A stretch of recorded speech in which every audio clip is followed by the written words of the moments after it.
You'll see the slides because it's a lot easier for me to do that. So if you can't hear me, just raise your hand and I'll try to talk as loud as I can. First of all, I want to talk to you about something that has just happened, and I've talked to you before about this, and that's pension overpayment recovery.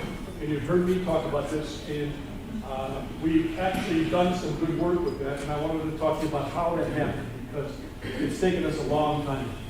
It's a little bit frustrating. It's rewarding that we actually did it, but it's frustrating because it took 7 years to accomplish it. And I don't know if that was my fault or just the fault of our system. But it says good things come to those who wait. Well, those who wait, who have patience, who have perseverance, and work their butts off trying to get the government to move. I'm going to talk to you. We did it in. I believe this is probably the second most important activity the NCRO did for the retirees. The first one, obviously, was when the retirement or the bankruptcy happened. The NCRO was instrumental in getting the company, the new company, to absorb the pensions, so we didn't lose pensions and go to PBGC. The second one, I believe, is this, because this is a situation that people really didn't know about. In fact, I never had heard about it until 7 years ago. And I venture to say most people hadn't heard about what had happened. And the problem was the ERISA law that was written in 1974 basically did not provide any real direction as to what would happen if a company miscalculated your pension, started paying the pension, then did an audit, found out that they had overpaid you, and then they could collect the money back. And the ERISA law says they're supposed to, and two, there are no parameters of timing and the amount of time to get the recovery. So the first time I heard about this was back in 2015, and I got one person who contacted us and talked to us about it. We really didn't know much about this. And what happened was about 6 months later, when the company made some changes in their third-party organization that did all these things, the outgoing company did an audit to protect themselves and then dumped it onto the new company. And quite frankly, we're the ones that sort of notified FCA at the time that it happened, because they really didn't know. The supplier sent it out without their knowledge. What they did was they found 250 people at that time. This was basically in around January of 2016. They had about 250 people that they sent notices out to and said, "Oh, sorry, we figured you were getting a mistake in your calculation of your pension, and it was we're overpaying you." They go, "Okay, fine." Yeah, except some of those went back 15 years. They'd overpaid people for 15 years at $35,000 and said, "Oh, we want it back in 18 months." Said, "Oh, can that really happen?" You know, and most people say, "Well, that's ridiculous. That can't happen." The people we talked to and said, "Well, that can't happen." So we had a two-phase approach. The first thing we did was we went to FCA and said, "Okay, this doesn't make any sense. You can't really do this. You know, it's not the person's fault.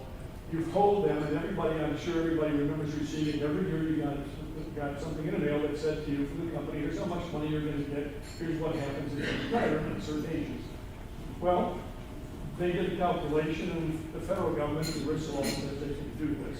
So we met with Price on many occasions and went through, frankly, two VPs of HR to get this done. And in fact, one of the VPs actually said, "Okay, we'll suspend this, and we're going to redo everybody's audit, and then I will personally look at those one by one." That was like he actually did that. He actually stopped. He actually went through every one of them. And I'll give you a quick story about one of them. One of them guys was what they contacted us. He was one of the individuals who had been being paid for 15 years, overpaid for 15 years. It was about $35,000. They redid his. I got an email from him, and he said, "Wow, I just got a call from HR," and he said, "Not only was I not overpaid, in fact, I was underpaid. They're raising my pension, and I'm getting a substantial check for what I know it seems funny, and I went to Mike and him, and Mike was there. I went, "Mike, this. And Mike, you would think I would be happy about that. So I'm totally not happy with that. Because now I really don't know if you guys know what you're doing. So it didn't make me feel happy. Anyway, long story short, at the company decided, and I assumed that they were going to do this because I'm sure the attorney said, we can't, this is what ERISA law is, we don't want to stop because we have all these issues, and I'm sure the attorneys told them, no, we're going to continue to do it. So anyway, they decided to continue to do the recoveries. So they do audits all the time, and they will continue to do this. So we said, okay, fine, if we can't get you to do that, we're going to go to the federal government. So we worked with our partners, the NRLN, which I've talked to you about. You are all members of the NRLN because you're members of NCRO. And we talked to them and got that to be one of their premier things to work on. So that was our phase 2. And that started in about 2018. It took us 2 years with the company to get the no answer finally. So we began working with the NRLN and going to Congress, meeting with senators, meeting with representatives, and meeting with all sorts of other people. And I'll try to tell you that the second effort was, as I said, we worked for it from 2018 till 2022. This is a long list of things. We told FCA what we're going to do because we told them we still don't agree with you, and here's what we're going to do. We're going to go and try to get Congress to change the ERISA law. And everybody looked at us like, you're never going to get Congress to change the ERISA law. So we actually met with the Pension Rights Center, and they're a national organization, and that's their reason for living is to help pensioners with issues they run into. So we met with them, got with Bill Cartwright, who had spoken to us before, who is the president of the NRLN, Allison Parker, who happens to be the lobbyist that we have, the NRL lobbyist that we have that works in Washington. She's extremely good. And Michael Calabrese, who is the attorney for the NRLN. And we all worked together very hard and spent a lot of time in Washington. And I'm just going to go through quickly the things that we did and the people we worked with because it's hard to believe. I won't say if you think our system in Washington is broken, but I'll tell you it certainly doesn't work very well. We met with the Department of Labor. Now, the interesting thing is these individuals, it's 2 organizations that are responsible for this. Department of Labor and the Finance Department, the Treasury Department. So you say, how can it be 2 people? Well, they are. There's 2 organizations. The other organization we had to meet with was the Employee Benefit Security Administration, the EBSA. They're the organization that oversees the ERISA law and tries to make sure that everybody's taken care of. And that was a requirement of ours. In the interim, the PRC actually was challenged by the Department of Labor and the Treasury Department to build a group of people, including businesses, that would get together and would address the situation. We also met with the Senate Health Committee, the Education, Labor, and Pension, which is HELP. We met with Senator Patty Murray out of Washington, who was an amazing individual who actually was one of the leads in trying to get this taken care of. Her person, Kendra Isaacson, was also amazing, and she really was one that drove this through Congress. We met with Senate Finance Committee, Drew Crouch. We met with the House Energy and Workforce Committee, Kevin McDermott. We worked with the House and Ways and Means Committee, Kara Getz, and we obviously worked with the PRC and some other committee working on the solution. So you can see we worked like, it was like musical chairs working with all these different groups. Our proposal was to eliminate any kind of recovery from an organization to the pensioner. That's how we started with it. We thought that, frankly, it was their responsibility.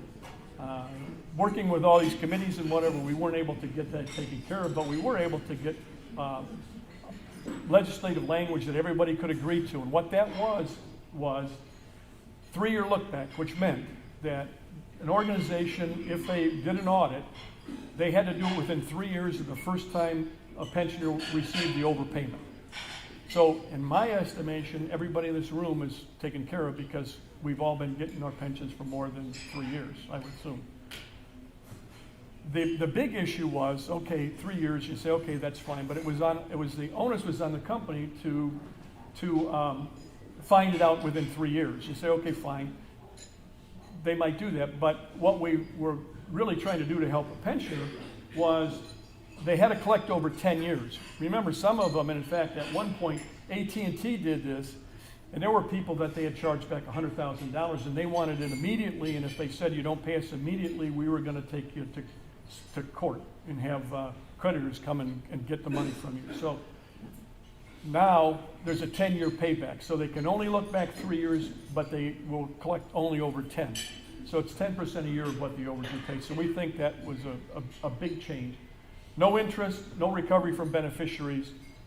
So we think that the compromise was a pretty good compromise. And in fact, it was passed as part of the omnibus spending bill at the end of this year. And I think, okay, there are issues with the omnibus spending bill. In my opinion, the only way we could have gotten this bill through was to attach it to some other bill, and that was the bill it went to, and it got passed. So it's now law. So it took, thank you.